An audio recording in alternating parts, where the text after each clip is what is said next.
Sigue el acalorado debate. Antonio, que estás hablando con Orlando, estás vendiendo algo seguro. Porque no, cuando veo las motos, mis motos tienen papeles.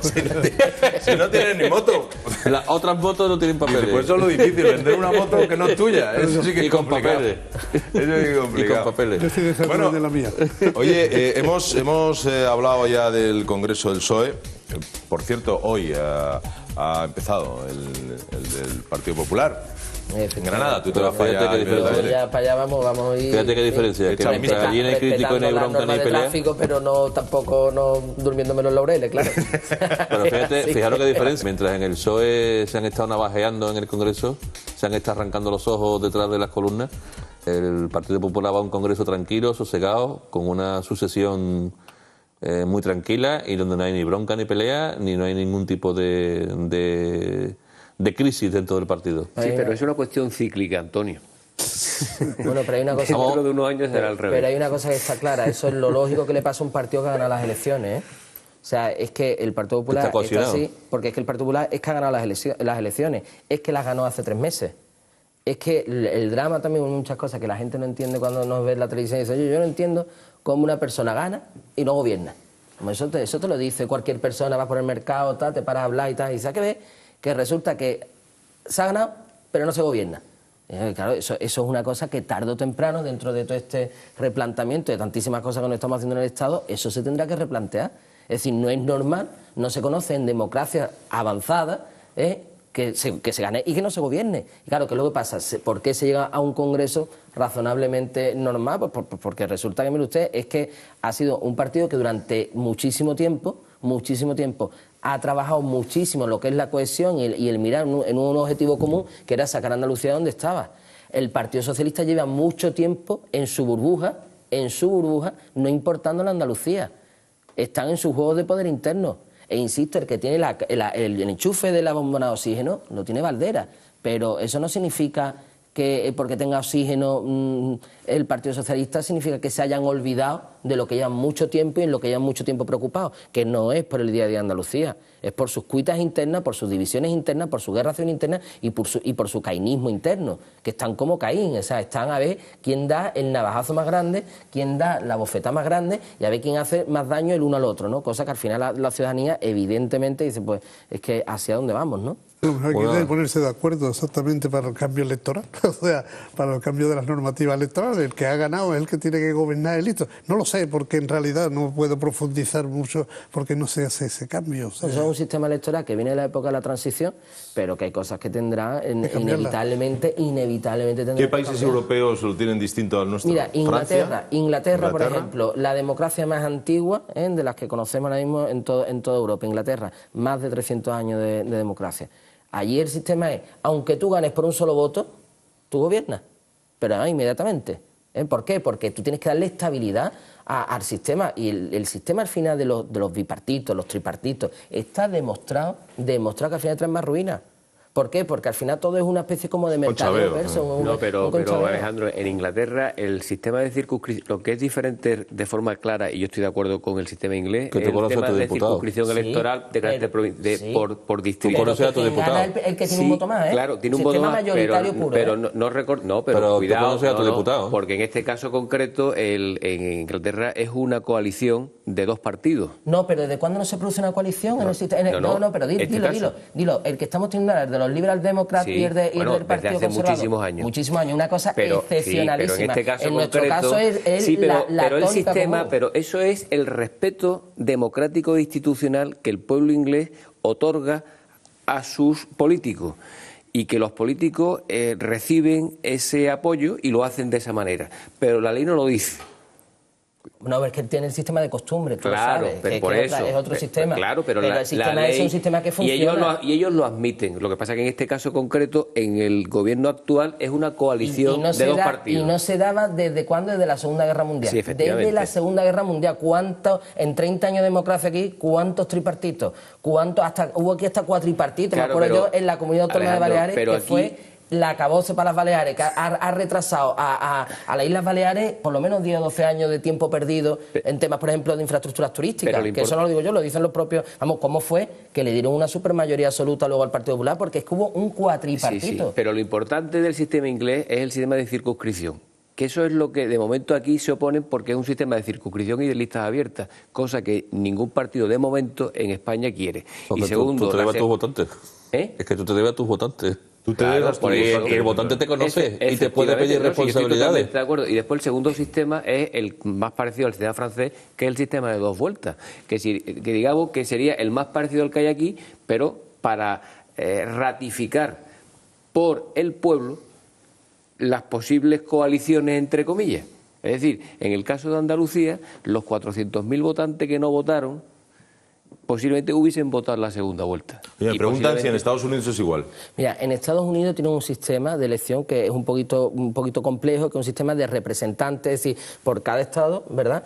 Ahora vamos a tener elecciones norteamericanas ahora en la tercera semana de noviembre, si Dios quiere. Bueno, pues ¿qué es lo que ocurre? En cada estado se eligen unos representantes que constituyen un colegio, una especie como de grupo en ese momento para elegir al presidente de los Estados Unidos. Es decir, no es una elección directa del presidente, ¿verdad? Sino que lo que se hace es que cada estado, unos compromisarios, que, ojo, solo se constituyen para ese momento, y en el momento que está elegido el presidente de los Estados Unidos se disuelve, con lo cual los partidos políticos son sistemas y maquinarias totalmente diferentes a lo que lo entendemos aquí en la cultura europea. Es decir, solo prácticamente se constituyen nada más que para cuando son los momentos de las eligen elecciones. al candidato que se va a presentar a las elecciones. Y luego cogen los compromisarios, por eso lo de los caucus, ¿no? Que le llaman, ¿no? Es muy importante eso. En cualquier caso, lo que sí está claro es que el ciudadano, podemos estar hablando de Estados Unidos, de Francia, de Alemania, pero el señor que nos está viendo en Trebujena, que nos está viendo en Barbate o que nos está viendo en Motril, mucha gente en esos municipios ha visto cómo, por ejemplo, cómo una persona gana y no gobierna. Y eso no lo entiende, de verdad, hasta un niño de 4 años, eso no lo comprende. Es decir, ¿cómo más? Si yo me acuerdo hasta las elecciones de delegados de clase, o no es así, ¿cuánta gente nos está escuchando? Cuando se nos mete en la democracia en los colegios, que me parece extraordinario que se haga, con la elección de los delegados de clase. Yo no recuerdo ninguna elección de delegado de clase donde el que ganara no era el delegado de la clase, vamos, eso es así, eso que está muy bien, que en los centros haya lo que son los consejos escolares, que los chavales aprendan lo que es la conducta democrática. Oye, no creo que se nos socialice a nosotros ni se nos eduque en los colegios. ¿Quién no quiere que cambien las cosas? Pues mira, yo te voy a decir una cosa, hay una cuestión que, como bien dice aquí Fernando, yo creo que ha habido durante muchísimos años una especie como de situación de decir, bueno, este tema este melón no lo vamos a abrir, pero yo creo que es un tema que cada vez más recurrente, es decir, yo creo que al final esta demanda de los ciudadanos la tendrán que hacer suya los poderes públicos y tendremos que tener una reforma al sistema electoral necesariamente. Oiga, hace 2 días Rajoy ha anunciado la disminución del 30% de los concejales de este país, cosa que me parece muy bien, cosa que me parece extraordinariamente bien. Y más ejemplos debemos dar a los políticos, mucho más ejemplos, porque a nosotros nos gusta o no nos guste, tenemos que dar un plus de ejemplaridad, y nos guste o no nos guste, eso debe ser así. Eso debe ser así. Entonces yo creo que en esta línea de ir reduciendo cargos públicos, de ir reduciendo concejales, que luego me imagino que también tendré que ir afectando a otras instituciones, evidentemente nos tendremos que replantear también el tema del sistema electoral. Es decir, yo no veo necesario que haya ayuntamientos a lo mejor que con una población media entre 50 y 60 habitantes tengan que haber 25 concejales, no lo entiendo, o 30 concejales, o una ciudad o un pueblo que de pronto por superar 20.000 habitantes ya se ponen 20.100, de pronto pasan de 15 pasan a 19 concejales, es decir, que 4 concejales representan a un aumento de 100 personas más, o sea, eso no puede ser. Proporción en el caso andaluz, que es el que vamos a analizar o estamos analizando, yo que estaba abocado y que he defendido que no iba a haber elecciones anticipadas, ahora me retrotraigo públicamente y pienso que efectivamente la bronca que va a haber, porque el que tiene el enchufe de oxígeno seguramente va a cabrear al partido mayoritario de la coalición, que es al PSOE, dependiendo si le da o no le da. Creo que Griñán va a intentar, como hizo Chávez en el 96, convocar elecciones anticipadas, primero porque creo que no va a dejar consolidar al candidato del Partido Popular, que es su principal baza, y segundo, quitarse a Izquierda Unida del gobierno, Por eso yo creo que estamos abocados en Andalucía dentro de poco a ver unas elecciones autonómicas anticipadas basadas en esas dos premisas, en quitarse Izquierda Unida del gobierno. ¿En un año? Porque la va a chicharrar, sí, menos de un año. Menos de un año. Y que no dejar que se consolide el candidato del Partido Popular. Eso es una teoría que... Ese es el ABC de la política. Pero yo creo que es una persona sumamente conocida, a pesar de todo. Alcalde de Sevilla, ha sido magistrado, tiene una experiencia profesional inmensa. Un 54% lo conocen solo. En fin, que no es cualquiera. Pero retomando lo que ha dicho antes Alejandro... Te pido brevedad, Fernando, porque una medida teléfono. importante que ha tomado Rajoy es reducir el 30%. Bueno, yo leí hace 3 años un alcalde, en este caso del Partido Popular, que exigía a sus concejales, un ayuntamiento de 70 o 80 mil habitantes, dedicación exclusiva. Pero ¿eso cómo se puede entender? En un pueblo de 60.000 habitantes, 14 personas, dedicación exclusiva. Liberados. Eso no puede ser. Explica qué es dedicación exclusiva para que no lo entiendan los ciudadanos. Que se olviden si es que tenían trabajo en donde estuviesen trabajando para dedicarse a la ayuda. Mire usted, el concejal tiene que promover sus políticas. Es como el miembro de un consejo de administración o una sociedad anónima. Para trabajar están los funcionarios. Que son dos cosas distintas. Quien está en la elección elige a un representante, no a un gestor, porque no sé los currículum de la gente. Hay una cosa en ese sentido, yo he vivido una situación parecida, muy parecida a la que estás diciendo. Yo cuando entré al CAR estuve 18 meses al final de la legislatura.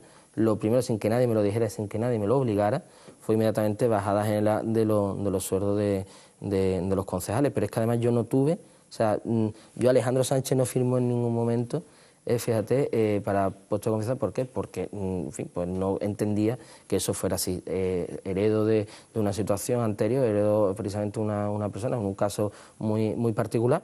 Pero en cualquier caso, lo que sí es cierto es que, por ejemplo, cuando fueron las elecciones hace un año, ojo, que te lo digo con total humildad, yo soy parte de esas personas que ganan elecciones, que me faltó uno para la mayoría absoluta, y no el gobierno. Y gobierna en mi municipio un tripartito, y eso se sabe, mucha gente lo sabéis, ¿no? Bueno, pues, ¿qué luego ocurre? Yo, en la gran mayoría, la grandísima mayoría de las personas que me tocó o que elegí humildemente son personas que en su gran mayoría, pues tenían su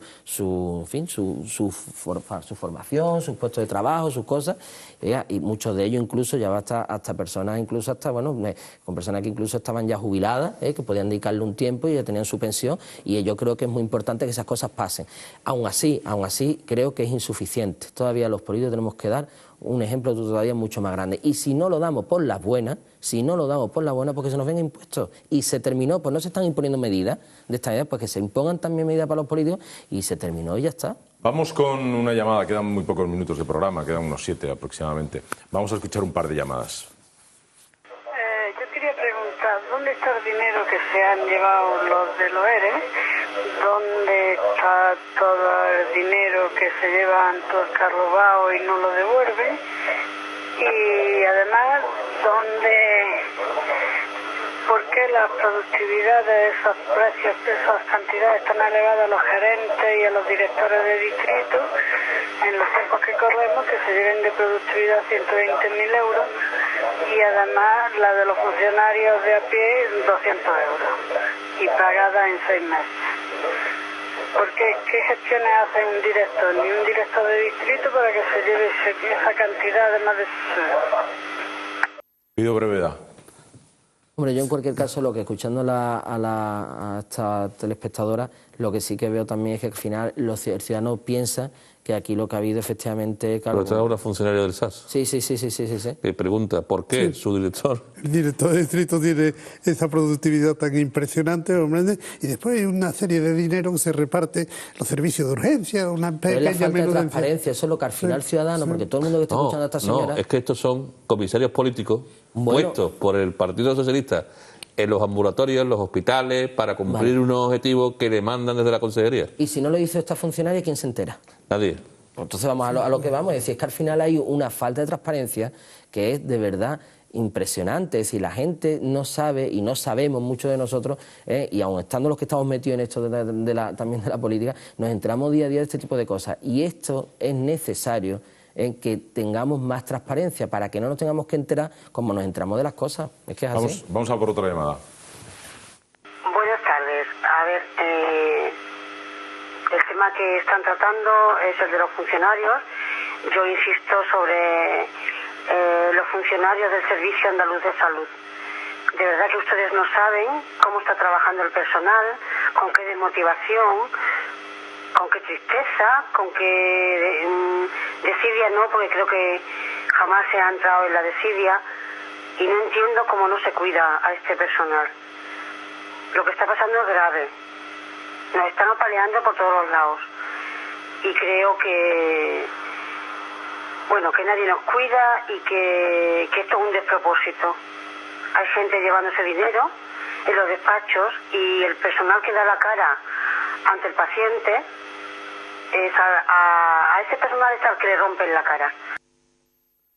Sí, sí, lo he conocido. O sea, en realidad, hasta cierto punto, uno de los mayores errores para mí es la apertura del hospital continuamente. O sea, el personal trabaja totalmente estresado, porque en realidad antes, cuando había un horario para entrar a visitar a los enfermos, me parecía correcto. Ahora los enfermeros tienen que estar trabajando y los médicos tienen que pedir por favor que se salga la gente cuando se van a realizar una cierta de operaciones.